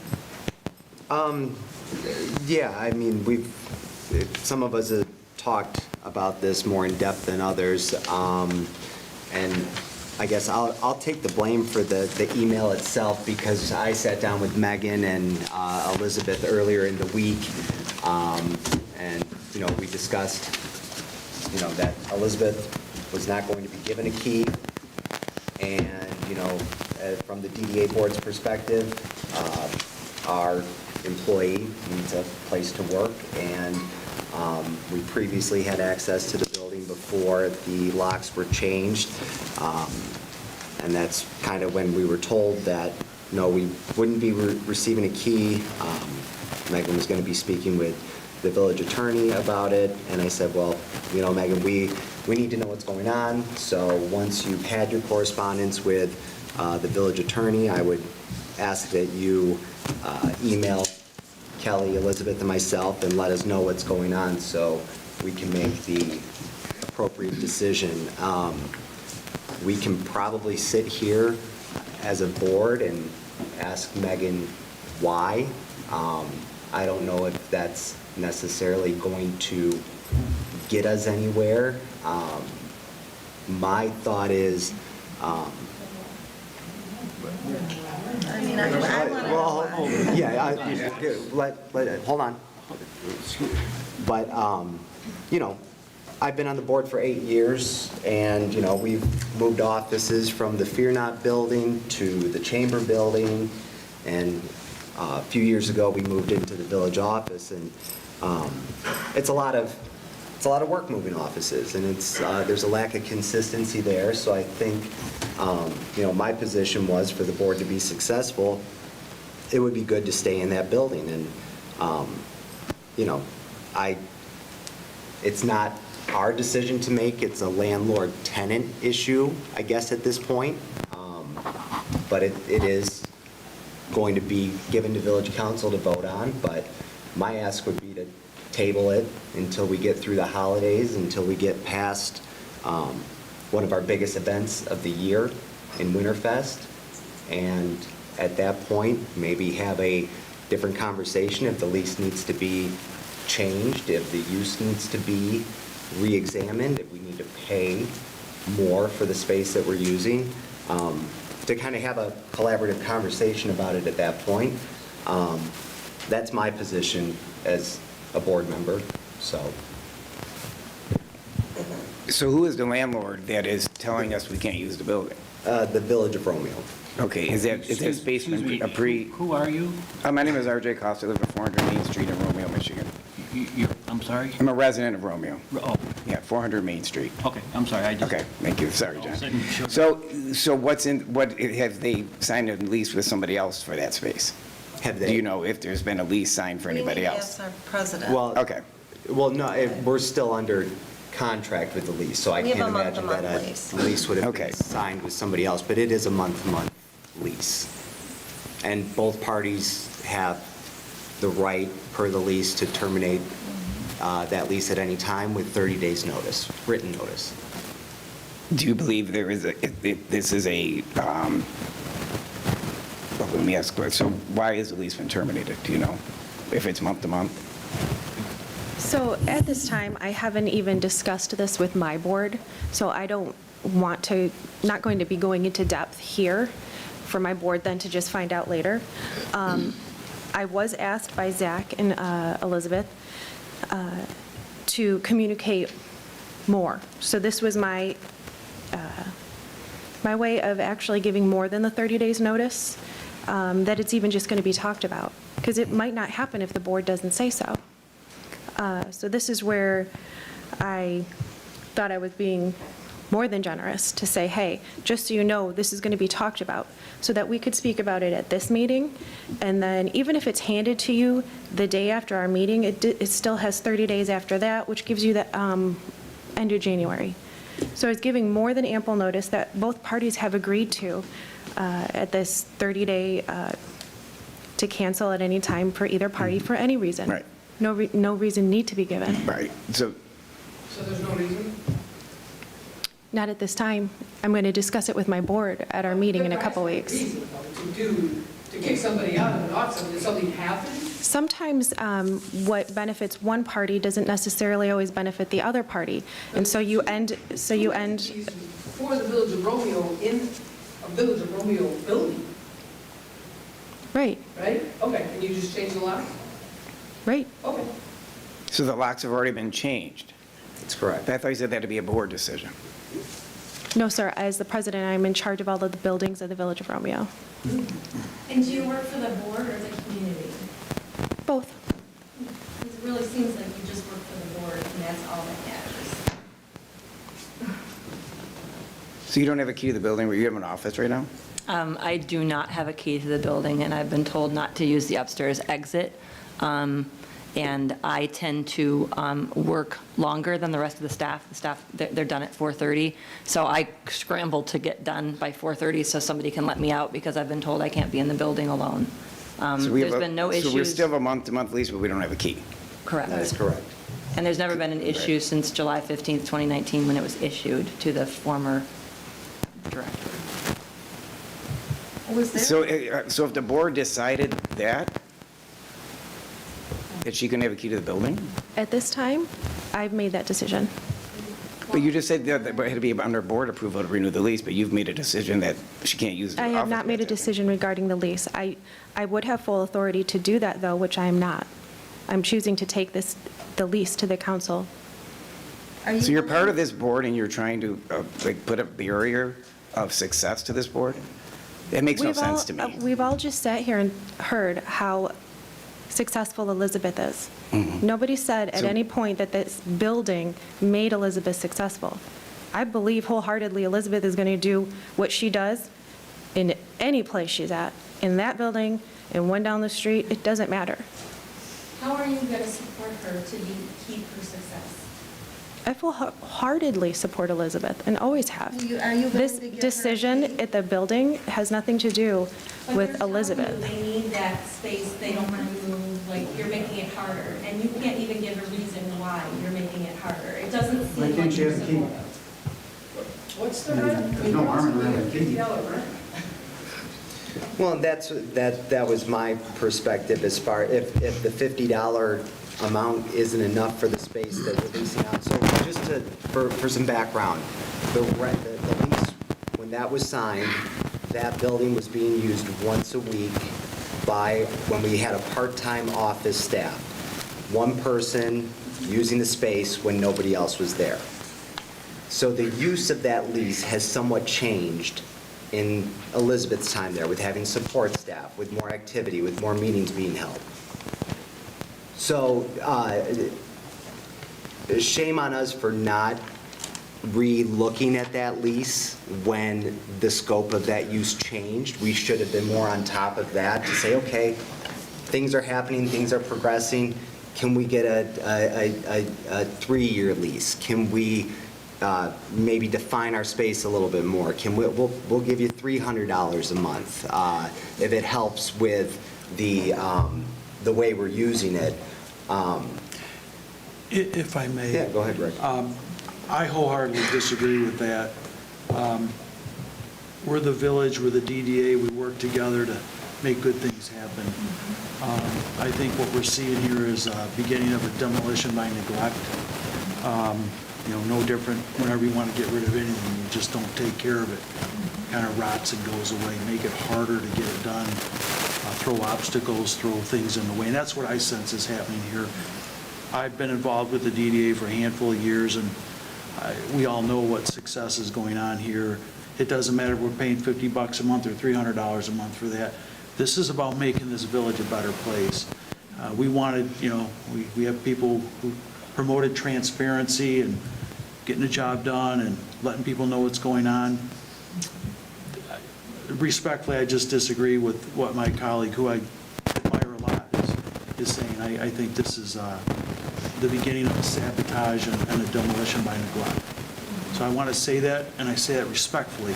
But I've thought about this, I've talked to people, I have I've listened to Megan now, she's had an opportunity to explain why she's proposing even terminating the lease, and there's just, no one's given a reason why, other than to cause angst. Is there a suitable reason why at all? No. Exactly. So why would we belabor the fact of going into all of the whys?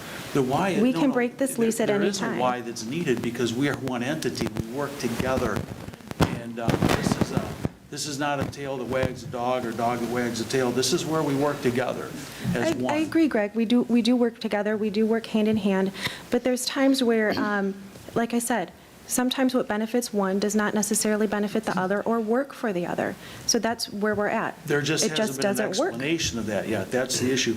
That's what I'm saying. The DDA has shared in some significant expenses. When you look at the things like the crosswalks, and I think Elizabeth or Kelly could maybe throw a number at it, but we've gone places financially to help the village do things that, many could argue maybe we shouldn't even have to have done that. But those crosswalks are there because of a lot of hard work of folks, but then also us ponying up a fair amount of money for that to make that happen. So there's lots of examples the last several years of the DDA and the village working really well together. And this will be interesting to see if it's the beginning of the end of working well together. So that's just I just wanted to voice my opinion on that, because In the intent. To another part of the village, or and progress it forward. You're saying this is definitely sabotaging a very stuff. I look at it that way. Anybody. And I will give a little background. They were in my building. And Megan, you were on this council here, this board. And the decision to move to Village Hall was a financial and a beneficial to the DDA. They were paying more money in my building. It was suggested that they all start working together. That's why the office space was given to the DDA upstairs. And I think you did vote for that. At the time, yes, for the setup that it was, yeah. So. We're no longer there. We have different hours, you're right. We have a full-time employee. But couldn't we compromise and come up with a feasible plan that would offer a benefit to the village and still keep the... I would not offer this office space to anybody at all. It's not conducive to the way that the office is set up. What changed 4 years ago to now? The way that it's used. It's been used the whole time, and you voted for that. It's been used differently. How was it used differently? So I feel like we are focusing all of our energies in the wrong aspect here. The reason I sent this email was so that we could focus on what, should this pass at the council level, what are we going to do? I was trying to give enough heads up, more than 30 days. Even though 30 days was what we all agreed upon, I felt that extra would be kind. That would be, maybe 30 days is kind of... Trying to have a compromise to being able to keep the DDA there. Well, I see it a little differently. So you don't want the DDA there? It is not conducive to the DDA or anybody being in the office. Have you asked the staff if they think that it's conducive, the office staff? I've spoken with a lot of staff over the last couple of weeks, yes. No, the office staff, the ones that I've worked with for the last 14 months. Yes. We have an amazing camaraderie in that office. Yes. I've And spoken with I all assist, if I may, Kelly, if I may. The village accountant is there a couple times a week. The bookkeeping gets done in-house. I assist the clerk many times on several different issues within the village, and so being in the same space has been helpful. Ultimately, if you don't want me, if it's me and you don't want me in the building, let's just call a spade, if that's truly what the issue is.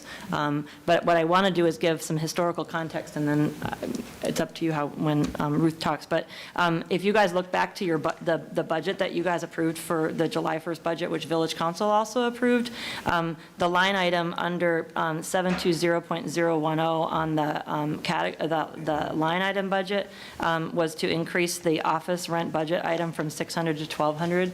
That was something that Christine had talked to you all about the possibility of increasing the rent because we do use the space more. There's also been brought up the fact that a building was left unlocked, which neither myself nor Treasurer Caroline Miller left unlocked, so I'm not sure why that story was told.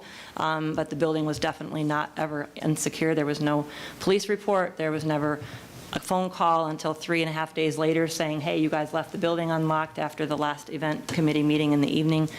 So for the record, I'm just going to preemptively say we did not leave the building unattended or unlocked. So I'm not sure what that story is about. Who said that you did? The former treasurer Maddox, 3 days after it was supposedly left open. So in addition to that, anytime when the scope started to change, so for those of you who don't know, I think she's saying if somebody kicks a wire under here, that's what makes them do that. That's what that sound is, somebody's kicking a cable. So Thank you.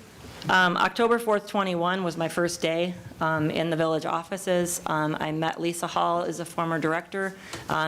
She did not give me keys. She turned keys into Clerk Trapp, who used to be in charge of the keys for the building, and then she issued keys to me because she was the one who kept them previously. So the keys have always been through the proper channels of how they were received. I started working in there even though I can work flexibly. When you guys hired me, I said I traveled quite a bit, and so I had you guys give me a lot of flexibility with that. I like the space, and we've worked really well. And I'm talking to businesses all the time, and so we're in and out constantly. When I had the idea of events meeting, I asked, can I have a meeting up here? And then we created an office calendar so that there was never a conflict. If there was going to be a meeting up at that conference table, if there was a confidential meeting that had to happen, I would leave the building or I would go use someone's office downstairs. When the idea came up that you guys knew about, because it came to to the DDA board, I have this idea of an intern. Here's how we can fund this. How can we do this? And Christine was a little apprehensive at first. She's like, the space, I don't know. We probably have to start talking about how do we use this differently? How do we charge for this? So this has been an ongoing conversation. And then the idea of her being there, part-time, again, you all approved this in the budget for this, and at no time have I had a meeting in that space without the permission of either the former president or the clerk. At no time have I ever used that building inappropriately or for personal use. At no time has that building been left unsecured. So just for your clarity, that has always been discussed, and so anytime there's been a meeting on either end, save the one that we had the event committee meeting, I didn't know that the tree board didn't know we had a meeting, and so we kind of overlapped there a little bit, and so it was a little disruptive, so I apologize for that, but there was no other time to figure that out. So full transparency, that is what has happened. So we've had a lot of inter-office communication. It is not in writing, but it is, we did that all the time to make sure we didn't, but the events calendar was our writing to make sure we didn't step on each other's toe, and we made it work. We made it work quite well, actually. Are you done? Okay. Megan, you're our new president, and we are here to support you as residents and of businesses. And you ran on transparency, and you have been in the office for 3 days when we heard about this lease. And my question to you is, in those 3 days of just getting in, getting warmed up, getting to know everything that's going on, how many residents told you that they didn't want the DDA in the building? Because everyone on the board, every trustee, the president, the clerk, the DDA, work for the residents. They're our voice. And I'm also a resident of the village of Romeo. So for every decision that's made, we always assume it's attached to our voices and what we want. And I've heard no residents, and I don't hear from everybody, but I'm on 3 committees that meet in the village of Romeo offices, including the tree board that we had one mix-up, and we all worked that out. There's not a lot of spaces to have meetings and be cohesive with our village. And all of these committees work for our village and our residents and our businesses. That's who we have in mind. So My question to you is, how many residents told you that they needed you to close the lease for the DDA? Thank you, Ruth. When I ran for this office, I ran on protecting the village and preserving our past. And transparency. Yes. And I have been transparent. I've been over-transparent with sending the email and letting everybody know. And this is my step that I promised, to protect the village. And this is what I'm doing. I'm fulfilling that the people said, yes, please protect our village. So And so what- this is a how- step. So how do, if you, and excuse me, but that also flies in the face of every person who dedicates their time, and believe me, I'm one of their biggest sponsors and volunteers, and so is my company, and so are my neighbors. So what are you saying about us? That the people that volunteer, because there's a difference between Romeo, Bruce, and Washington, and the difference is we have 800 hours of people that would volunteer for this community to make it who it is, to make it what it is, because people want to move here because of that. So now we're not being trusted with going into our own village offices that we pay for. We're not being trusted enough to do that. That is a huge question and a huge issue, and I think would be issued to every resident in the village of So Romeo. you would think it would be correct to give a key to everybody in the village and give everyone access just You're a to- representative to the- of to the everyone door? of our village. There's a keypad there because the office staff wanted safety. So there's a reason that that door was put in before I was here. But I know she asked for early morning meetings, for one. And I know that she works her butt off, and she makes us get in there really early sometimes. But, so, to not give that, and also to move out, I question where you got your responses, and who connects that to saving our village, or keeping our village safe. Because I haven't heard anything. And what can we do as a community to support you, to help you get through this so we can do right by Elizabeth and support her? Well, I think So what do you need as the community who loves all these things she's doing? Everyone thinks she's great, doesn't have a problem with her. So how can we support you to help you support her? As a community. I don't want to hear a word about the board because the board works for us as the community. Right. Elizabeth, you're young. I'm old, right? I beg to differ with you. I'm the oldest one. I've been in this village for 60 years. I grew up in this village, and I now own a business in this village. I pay taxes to the village of Romeo and to Washington Township, and personally to Ray Township. What this village was in the 60s and 70s, wow. And I'm sorry for those of you that are so young that you didn't have that. It's coming back. It's coming back, and it's been obvious, and I'm not one to ask Kelly, I'm not one talking from the crowd. Yeah, I'm shocked. But, oh my God, it's a beautiful place. And 99.999% of us all love each other and get along so well, so let's keep this going, people, please. Please, Megan. And it will continue, whether or not Elizabeth or the DDA or whoever our director is at the time, whether or not we share a building or they're next door or wherever it's at, we wholeheartedly support our DDA. I mean, we just approved the master plan for another 15 years. I was part of approving Elizabeth to work for this board. Give her a key to the building. Give her a key then.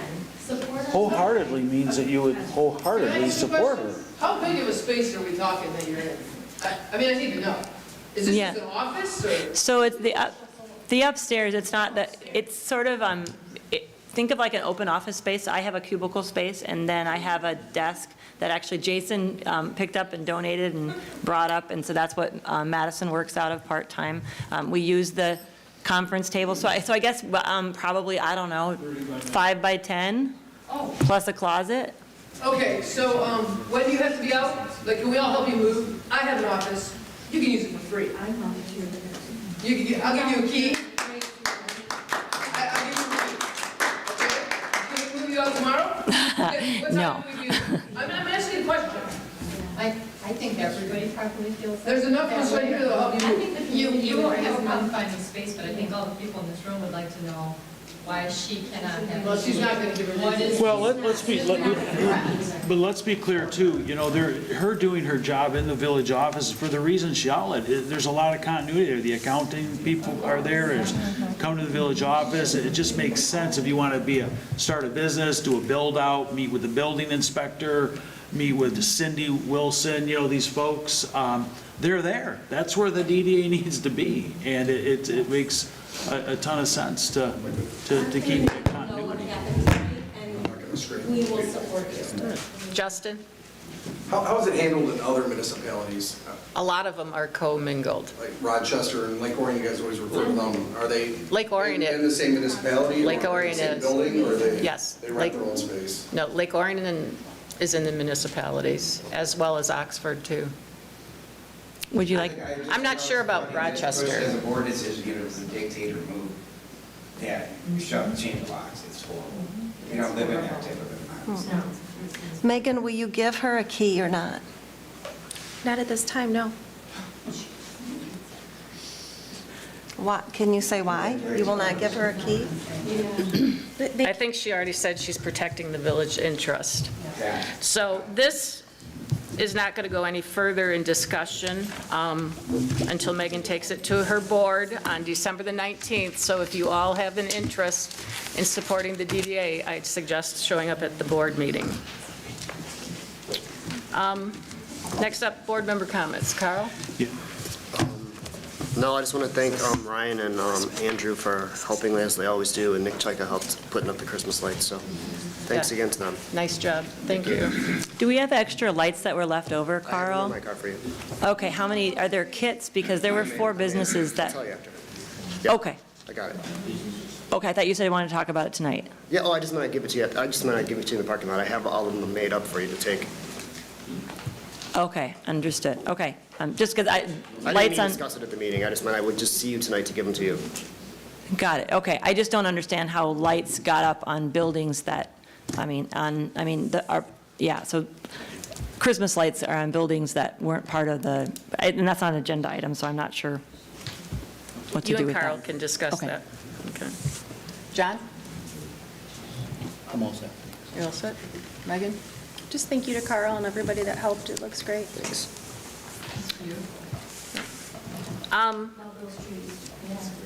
I'd like to congratulate Katie Heitman from Mother Earth Spa. Macomb County ran a Shop Local contest, and the shoppers could get $150, but the business owners would be getting $1,000, and her name was drawn today. Oh, that's awesome. Yay.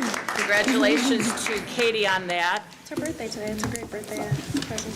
And then the Chamber's hosting our 20th annual Emma Awards, Roaring 20 Party on Friday. This is Emma Awards stands for Extraordinary Member Merit Awards.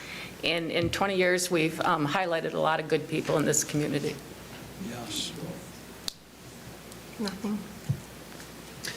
Thank Carl and Andrew for hanging up all the lights. I think, was this the 3rd or 4th year? Yeah, I think it's 4, maybe 4. It's a thankless job, but the town looks great. I keep saying we should start in August, but you know, it's always December. Well, my windows We'll should be turn- thicker. I we'll could just hear you two going back and forth. And this, I mean, in 8 years, this is our biggest crowd we've ever had, so. Thank you. Yeah, first of all, thanks for everybody that came out to hear a little bit more about what we're doing. It is meaningful. There's, a lot of volunteer time up here, and I'm all for making, this job as easy as possible, and, don't like these speed bumps and hiccups. I want to thank Carl and his associate there for getting the lights put out. I felt a little bit guilty having you come down to my building and do workouts. No one's ever done that before that I haven't paid or done myself, so thank you.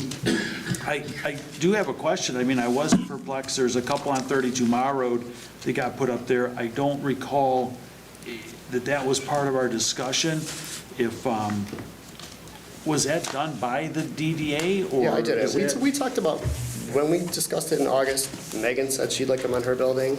Megan Okay. asked me in lieu of doing them on her building to do on Katie's building to get some attention. I thought we were asked- going to do more on the Main Street, that's all, to keep it consistent. There's, Well, we have all of our four corners bookend.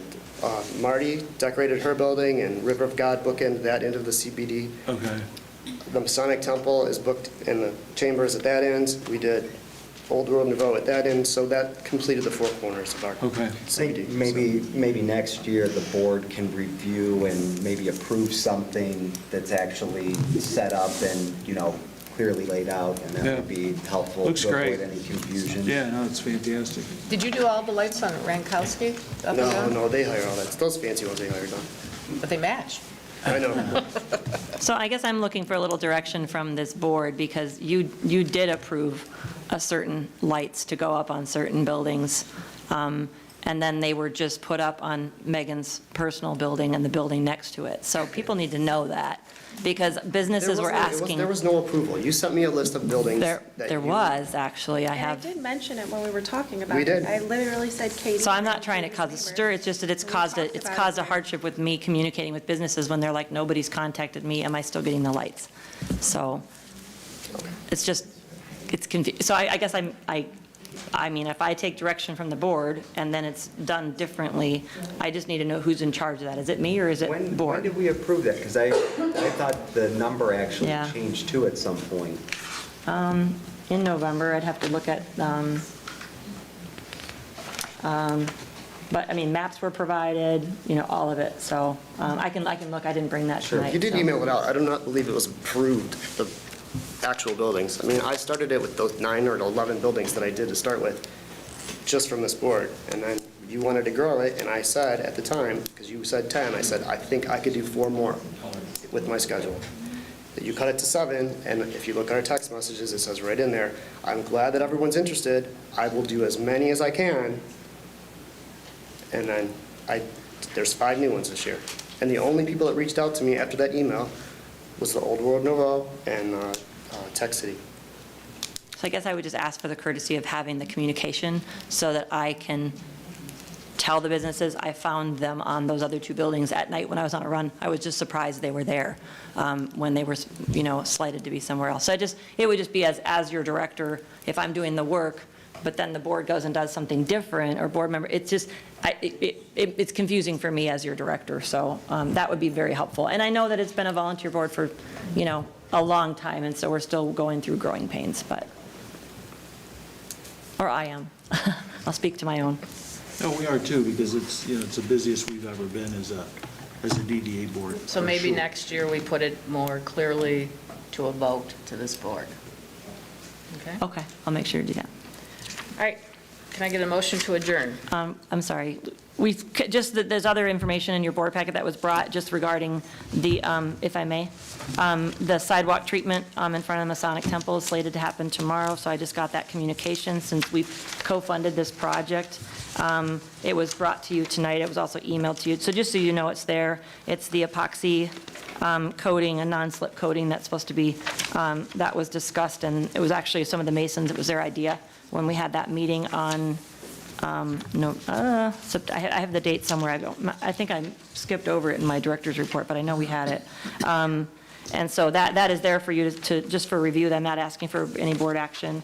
And then there were just 2 letters of communication from the Romeo High School Serve team regarding their appreciation for the scavenger hunt. So those were included in your board packet. So that was the only other thing. And then one last thing, the meeting changed for 2023.